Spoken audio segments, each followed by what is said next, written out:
ada nikmat batinah, yaitu kepuasan mendapatkan ma'rifatullah. Nggih, ulang lagi, kepuasan mendapatkan apa? Ma'rifatullah. Itu nikmat batin. Baik yang terkait Allah maupun terkait logika-logika tasawuf. Terkait Allah misalnya gini, misalnya kula mikir ya. Kula nu bolak-balik matur niki, berkali-kali di tempat ngaji ini. Mugi-mugi jenengan eling, mboten gadah masalah ingatan ini eling-eling. Eling-eling tenan. Wong nak soleh, ya soleh, soleh. Cek soleh mulai cilik, cek soleh dadakan terus husnul khotimah. Pokoknya napa? Soleh. Niku nak mati, niku bumi ku nangis. Nangise bumi ku kekurangan utawi kalong wong sing sujud ning ndekne.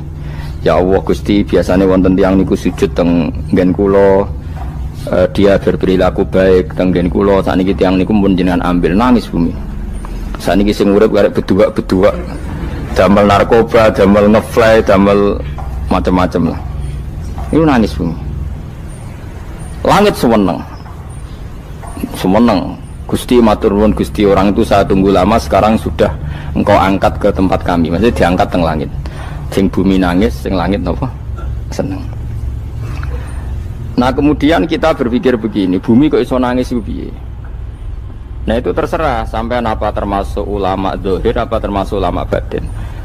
Kalau ulama zahir mengatakan bumi nangis itu mau kinayatun anil husni, pokoknya pantasnya bumi itu susah, wong kelangan putra terbaiknya.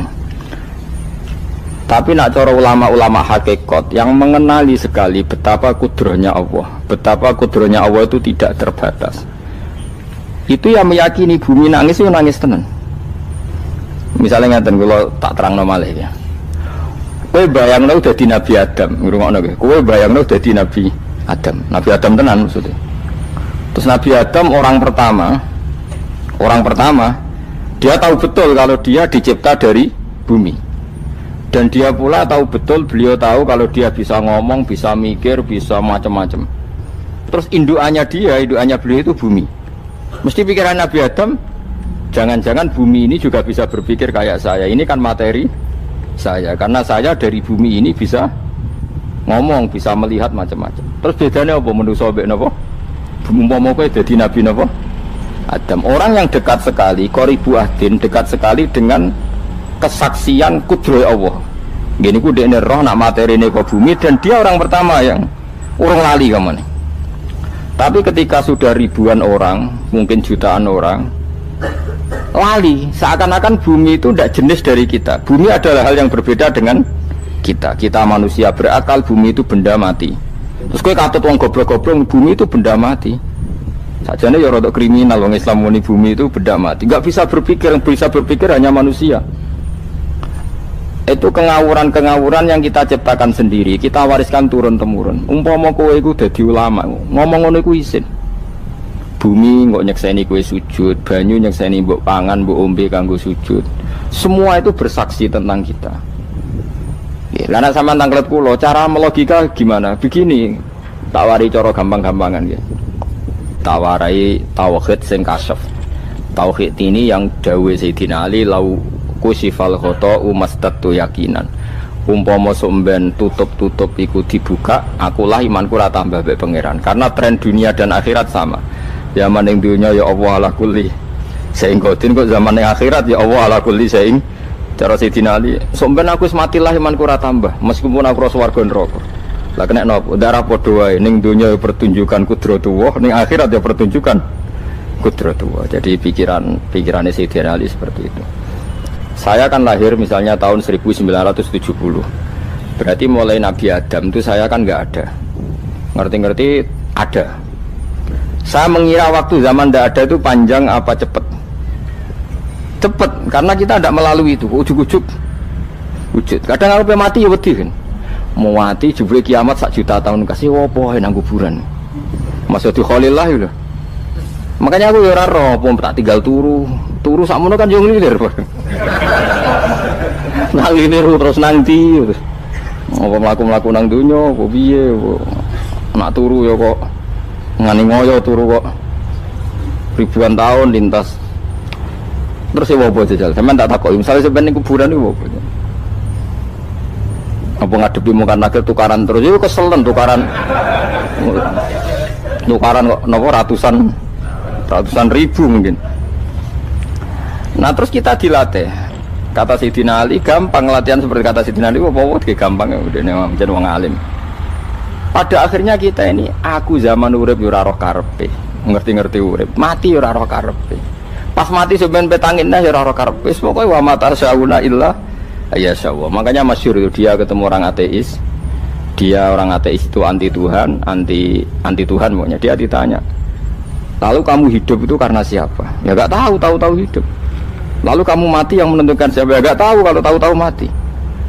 Ya berarti Anda gak bisa menentukan diri kamu sendiri. Akhirnya dia taslim. Ya ada yang menentukan lah, ya ada yang menentukan itu dalam Islam disebut apa? Allah, disebut kalimatu haqqin alaiha nahya wa alaiha namut. Jadi kalau maknani itu kalimat yang benar-benar nyata, yang karena kalimat itu pula kita mendapat kehidupan, yang karena kalimat itu pula kita mati, yang karena kalimat itu pula kita akan bangkit lagi. Itu yang makna hakikat. Tapi kalau makna syariat nggak begitu. Kalau makna syariat begini, dan ini benar juga. Mengenai kena ada di ulama, ciri utama ulama itu jami'ul bayan. Dia kalau menjelaskan itu indah sekali, dan orang pasti taslim. Sama saya tak warai tenan. Sama kan biasa wiridan la ilaha illallah kan biasa, mulai mimpin tahlil sampai kepeksa mergo do tahlil melok, sampai sing darani bid'ah akhirnya ya melok tanggane napa? Tahlil. Soale wae. Kata Ibnul Qayyim Al-Jauziyah dalam kitab Zadul Ma'ad. Kitab Zadul Ma'ad itu kitab kesayangannya Sayyid Abdul Al-Haddad. Sayyid Abdul Al-Haddad itu pengarang kitab Zadul Ma'ad. Padahal kitab ini dikarang oleh muridnya Ibnu Taimiyah. Abdul Al-Haddad itu gak seneng Ibnu Taimiyah tapi seneng muridnya. Jadi di sini ulama ya demokratis. Gak seneng gurunya tapi seneng. Saja nih Ibnu Taimiyah itu orang baik. Ya ulama top ya baik, ya waras top. Tapi ngerti-ngerti Wahabi itu identik dengan Ibnu Taimiyah. Akhirnya ulama ahli sunnah penyebut itu terus isin. Mulane kiai-kiai ra ono sing dalil kala Ibnu Taimiyah mergo dicap Wahabi. Padahal Ibnu Taimiyah wong alim. Di kitab-kitab kita termasuk Sayyid Muhammad piyambak anaknya Ibnu Taimiyah kala Syekhul Islam napa kala. Tapi kan ini sudah milik Wahabi sehingga kita ini terus akhirnya gak gelem nyebut. Ya jadi kitab koyo dalil fastabiqul khairat iki apa par iki dadi dalil yo dhewe-dhewe. Wah parah tenan wong-wong. Dulu saya melihat orang enggak kunut itu ya biasa. Mergo saya sebagai wong alim ngerti iku mazhabe Abu Hanifah. Saiki nek ora kunut Muhammadiyah. Kita ini sebetulnya ahlul ilmi enggak tahu kunut itu mazhabnya siapa kita. Itu mazhabnya Abu Hanifah, yang kunut mazhab Syafi'i. Tapi tahu-tahu iki mazhab NU, iki mazhab Muhammad. Mana ada orang-orang ini bisa punya mazhab? Ngalime sepiro nganti dadi nopo? Mazhab. Tapi wis dadi bahasa, wis dadi nopo? Sewajo kabeh sene. Mas repot-repot. Tak warai iki. Sampeyan ben nglafadzno la ilaha illallah iku keren, keren tenan mboten keren-keren. Ngendikane Ibnu Qayyim Al-Jauziyah itu gini. Min asliha khuliqatil jannah wa min asliha khuliqatin nar. Terus wa min asliha khuliqatid dunya wa min asliha bu'isatir rasul wa min asliha qatalar rasul. Wah, terus sampai sekarang saya tak bedai. Surga itu kan digawe kelas VIP mewah. Terus jari rugane widadari dulu kan nak wingi wis sebut. Kira 70. 70. Wayu kabeh ora ono sing kriting, wayu kabeh. Wayu kabeh terus gak tahu delok wong liya. Kadang bojo kita wis elek jek delok. Oh ya widadari sifatnya maksuratun fil khiyam. Jadi gak tahu keluyuran ning ndi. Wayu kabeh. Lek surga yang semewah itu selek itu ya bagi mereka sing nglafatno atau yang menerima la ilaha illallah. Neraka sekarang dibikin dalam itu. Jadi Abu Hurairah neraka itu tes-tesane benda kamu jatuhkan ke neraka itu untuk santai ke bawah itu nunggu 70 tahun. Kila 70.000 tahun. Dikira HP mu mbok ceblokno neraka itu cebloke ngenteni 70 tahun. Betapa dalamnya. Ngentekno bego piro ya bayang misalnya. Oh itu kontraktor mana saja tidak sanggup itu disuruh ngeduk kedalaman neraka. Iku ya mau kanggo wong sing menolak la ilaha illallah. Jadi kalimat ini luar biasa. Swarga digawe bagi yang nerima, neraka digawe ya untuk yang menolak. Itu kalimat sing kena tahlilan turu iku lho.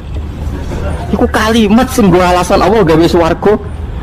Terus kalimat sing suwe-suwe sing lafadzno diarani bid'ah iku. Itu kalimat sesakral ini nasibnya akhir zaman itu entek. Gara-gara dilafadzno tahlilan tersangka jadi apa? Beda. Dulu kalimat yang dipuja-puja penyebab surga dan neraka. Saiki kalimat itu tersangka. Mau perkara napa? Beda. Wis ki aja melok-melok, kowe debat ya ora iso makili aku sebarno iso. Kok kowe terusno dalan tok. Dah.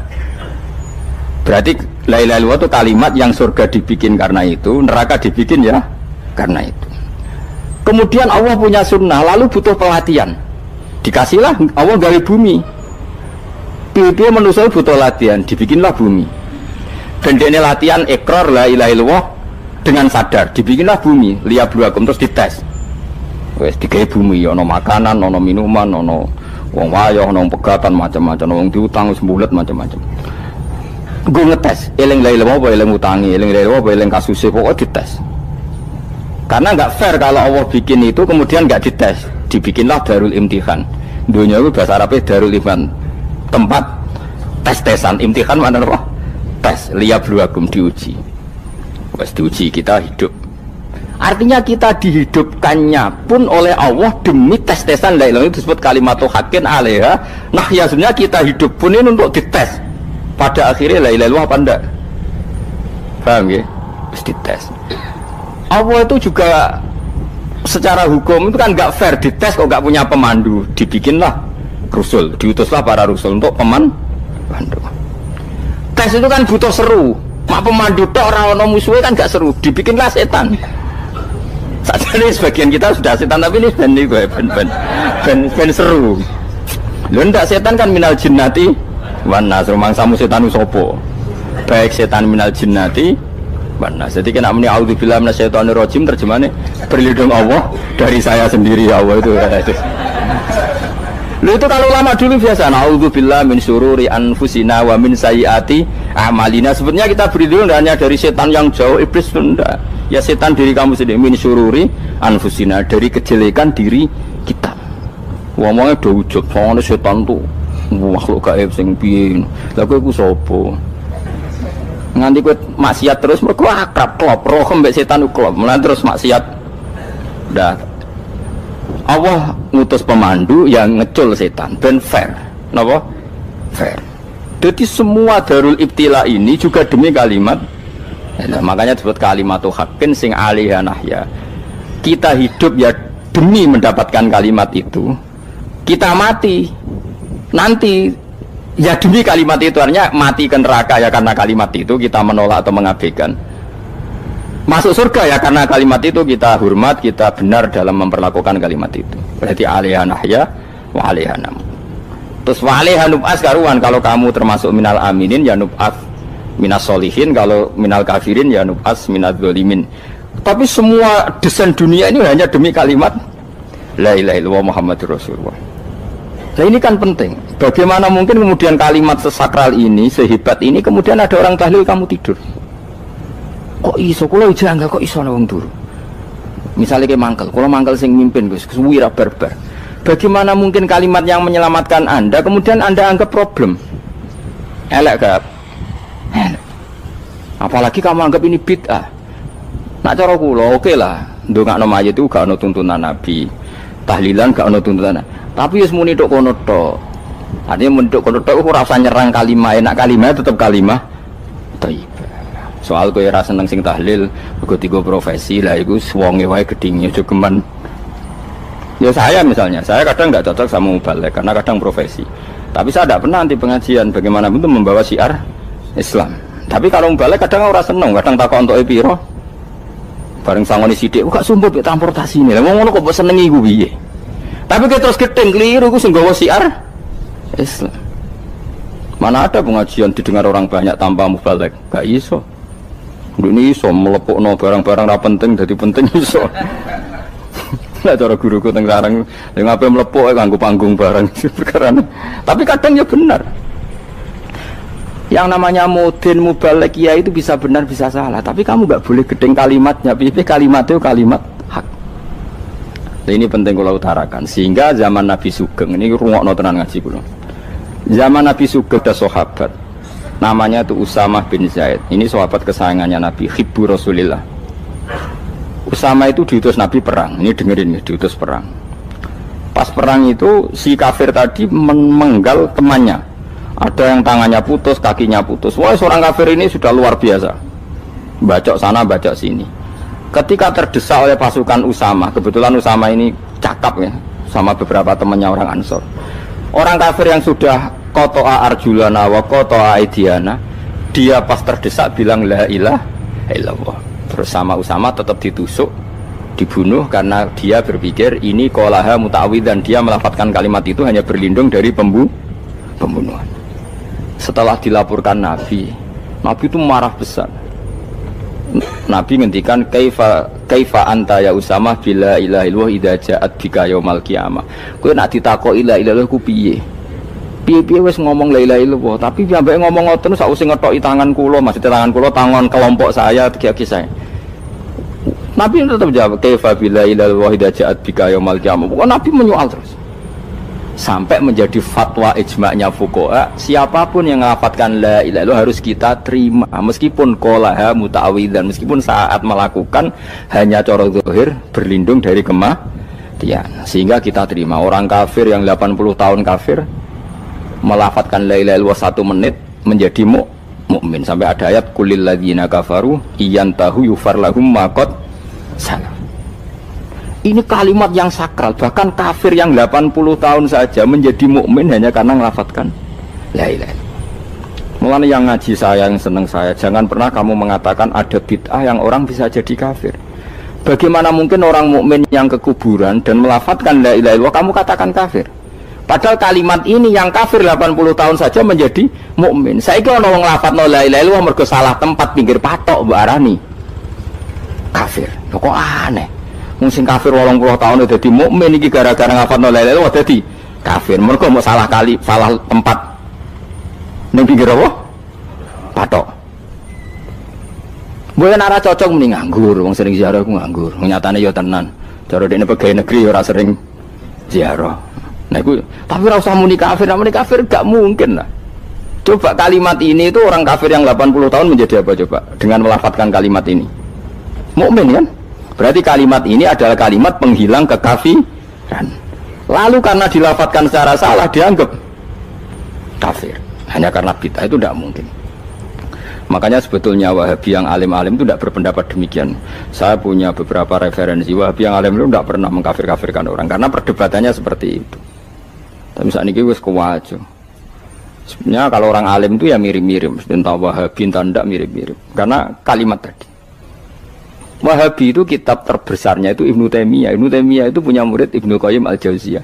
Itu sampai sekarang saya lihat di fatwanya Ibnu Taimiyah itu begitu hormat sama orang-orang kita ini sama. Tapi tahu-tahu lewat penyaduran sana sini terus menjadi kacau. Jadi kalau balik ini malah sampai anak kepengen dua nikmat batinah seperti tadi yang saya utarakan. Swarga dicipta sedemikian mewah ya demi yang menerima la ilaha illallah. Terus neraka dibikin se ekstrim itu juga bagi yang nolak. Kemudian dibikin daru pelatihan yaitu dunia ya karena kalimat berarti kalimat itu luar biasa. Wa biha qamatis samawati wal ardu. Kalimat ini pulang menjadikan langit bumi berdiri. Bon. Lalu sekarang kita bisa ngomong, bisa berpikir, bisa ngadekno BPKB macam-macam. Itu karena kita sendiri apa karena kudratullah? Saya tanya. Karena kudratullah. Kalau karena kudratullah, apa susahnya Allah bikin kemampuan tanah ini nangis, tanah ini susah. Wong podo-podo kowe iso nangis, iso mikir ya mergo kudratullah, ndak karena kamu. Harusnya ya sama, bumi-bumi ini bisa menangis juga karena kudratullah. Makanya bumi ini menangis ketika enggak ada orang yang sujud. Iku ya mungkin. Wong zaman kowe iso nangis ya krana kudratullah, mestine bumi yang kamu katakan benda mati, hakikatnya dengan kudratullah juga sama dengan kita. Mulane tenggene kitab Al-Husunul Hamidiyah, kula ngrasa utang tenan mbek kitab. Dulu saya ngaji 2 tahun kitab Al-Husun. Kitabnya kecil tapi saya ngaji itu 2 tahun. Berkali-kali saya ulang. Itu beliau cerita gini. Dia yang ngarang itu orang alim, kebetulan dia orang India. Memang kelebihannya kitab dikarang orang Arab itu luweh bulet. Wong Arab kan semuanya Islam, karangannya itu standar. Ini dikarang orang India. Di Tonggo Blodor, di masjidnya, dikarang ulama yang masyarakatnya itu ndak karu-karuan. Beliau cerita itu gini, manusia itu punya satu kebodohan, di mana kebodohan itu disebabkan oleh robtul asbab al-adiyah, mengkaitkan sebab sing biasa-biasa. Misalnya gini, sama saya kita omongi, misalnya ada orang bilang gini, batu ini nanti itu menjadi ayam. Orang bilang mukhal apa enggak? Enggak, jawab saja. Mukhal. Kenapa bilang mukhal? Karena dikira enggak bisa kan? Enggak, jawab saja. Jawab satu-satu. Batu ini menjadi ayam. Kamu jawab mukhal. Alasannya apa? Alasannya tidak mungkin terjadi, apa kamu tidak bisa? Sebetulnya karena kamu tidak bisa. Udah. Lau ukhbiro dzakar rajul. Andai kan orang itu kamu kasih tahu, klungsu ini biji asem itu, biji pohon asem itu. Nanti yang kecil ini suatu saat besar. Setelah besar buahnya banyak, tambah besar, tambah besar. Terus orang bilang mungkin. Ketika bilang mungkin itu karena dia bisa, apa hanya karena menyaksikan berkali-kali ada kejadian nak klungsu ditandur, iku iso dadi gede. Coba sama jawab. Karena dia bisa, apa karena hanya menyaksikan itu sering terjadi? Hanya misalnya. Artinya zaman dia mengatakan mungkin, itu pun tidak memberi kontribusi ikut buat. Iya enggak? Tetap bergantung kudrahnya Allah. Dia hanya bilang mungkin karena sering melihat. Sebenarnya dia enggak sama sekali memberi kontribusi. Lah ya darani mungkin ya ora urun. Paham ya? Lalu kenapa dia kecangkeman terus muni wong wis mati dadi lemah gak mungkin dadi manusa meneh. Lho zaman dadi manusa sing wis ngene iki kok mani dene lara melok gawe. Terus muni mungkin mergo sering terjadi, sering roh, sering bersaksi. Berarti sebetulnya manusia itu pakai ukuran dia mampu tidak mampu apa pakai ukuran bersaksi melihat? Bersaksi. Nah ini kan problem, kita sebagai manusia itu problem. Makanya disebut wa kanal insanu zaluman jahula, wis goblok aja-aja. Mereka manusia itu nak wis goblok aja-aja. Makanya saya kemarin diminta ngisi di pondok kajen. Kalau sampeyan berdebat sama orang ateis atau orang komunis itu gampang saja. Dilatih begini seperti teorinya Quran. Ya nanti saya teruskan, ini tak ulang lagi ya. Saya ulang lagi ya. Andai kan nggak pernah terjadi telur itu jadi ayam, nggak pernah terjadi sama sekali. Telur itu jadi ayam. Terus kamu mengasih tahu orang tadi, telur ini loh nanti jadi hewan yang hidup terus terbang. Mesti dia bilang mukhal, mau benda mati kok nanti jadi benda hidup yang terbang ngalor ngidul. Berhubung sering terjadi dan dia pun tidak ikut bikin, bilang mungkin. Paham ya? Saya ulang lagi ya. Berarti dia bilang mungkin karena sering apa? Terjadi dan dia lihat. Andai kan pertama kali gak ada telur sama sekali yang jadi ayam, terus pengalaman pertama di dunia belum pernah terjadi. Kamu kasih tahu telur ini nanti jadi ayam terus terbang. Orang ini bilang mukhal enggak? Mukhal. Berhubung sering terjadi bilang enggak? Nah berarti kita nanti bangkit dari kubur gampang saja bagi Allah. Cuma belum pernah terjadi kamu mengatakan mukhal. Nah makanya otak kita harus dibenahi. Kalian jogeman percaya ambek yang pernah kita lihat, yang sering kita lihat. Percayalah dengan akal, tapi akal waras deh. Karena waras itu serepot tatanannya wangil. Makanya Islam itu melatih. Kul falillahil hujjatul balighah.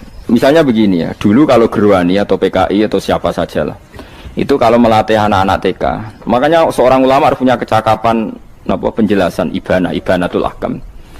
Itu anak-anak kecil dilatih. Anak-anak kamu terpejam, mintalah manisan sama Allah. Ya Allah saya minta manisan, saya minta permen. Terus disuruh buka, dapat enggak anak-anak? Enggak dapat bu, wah berarti Allah enggak ada. Sekarang minta sama bu guru. Bu guru kami minta permen dikasih. Berarti yang ada bu guru bukan Tuhan gitu. Akhirnya jadi gerakan ateisme. Nah sebetulnya untuk melawan gerakan itu kita harus melatih begini misalnya gini. Saya itu pernah ketemu sama orang yang berpikiran komunis. Oh komunis juga.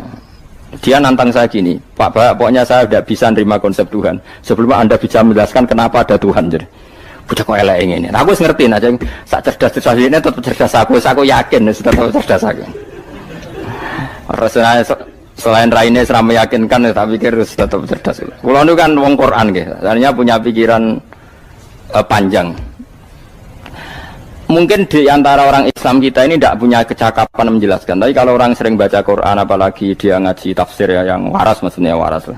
Terus rapati seneng duit, barang ini penting. Kalau seneng duit, wis mari goblok. Yakin ulama seneng duit, mari goblok, tak jamin.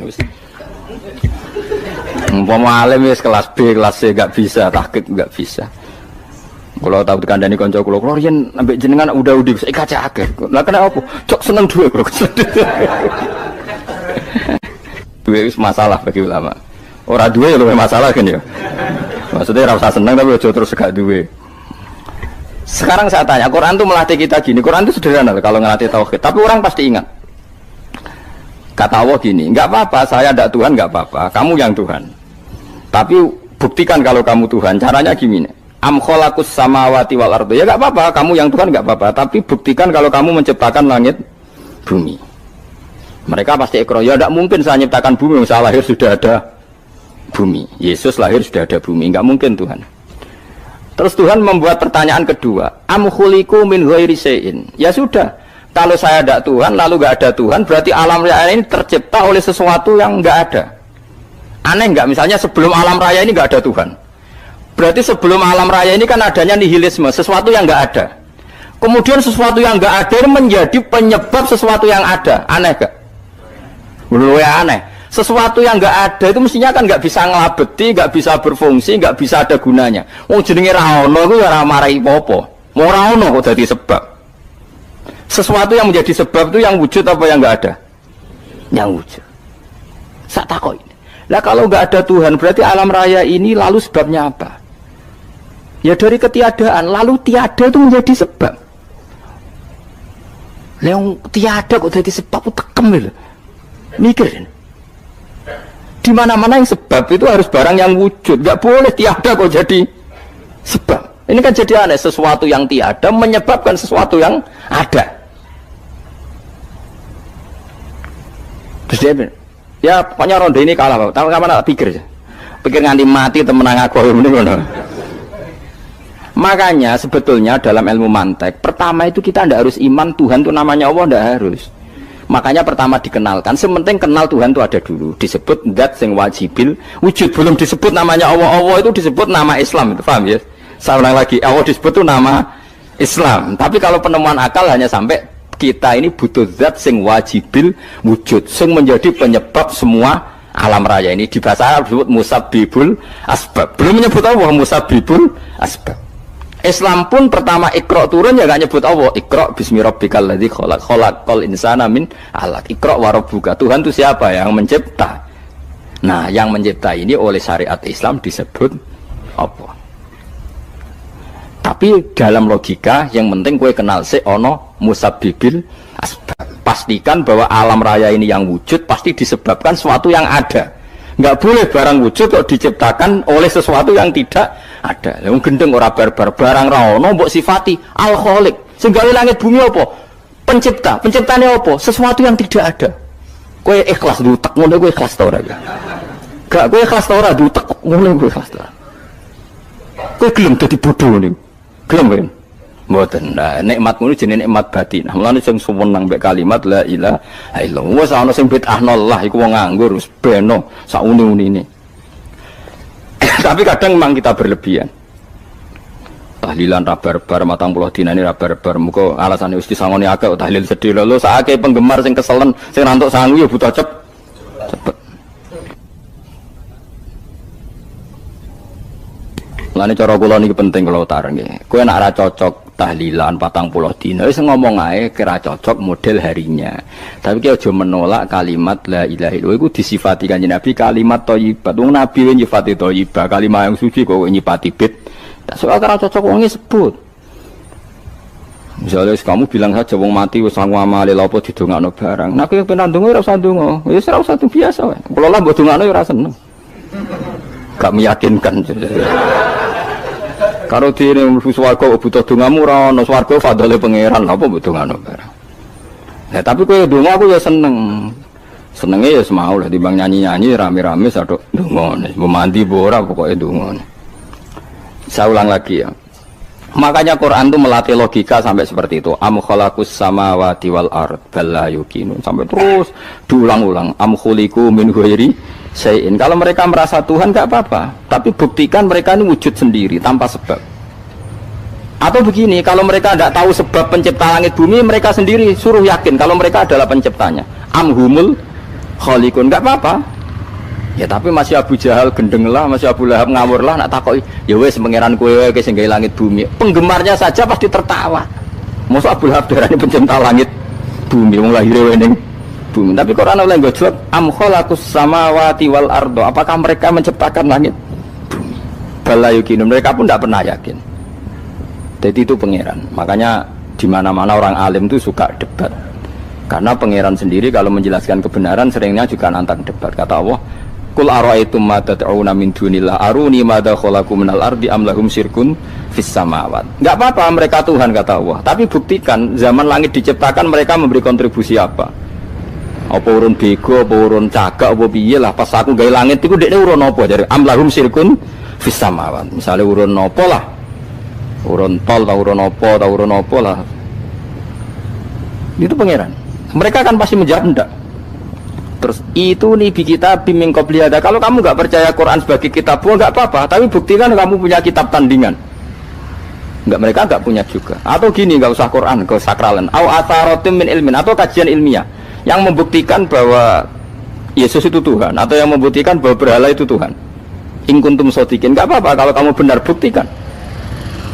Nah itu makanya semua Nabi itu punya kecerdasan. Karena tadi Nabi kadung nantang itu nih bi kita biming qobliyada au atharotim min ilmin in kuntum shodiqin.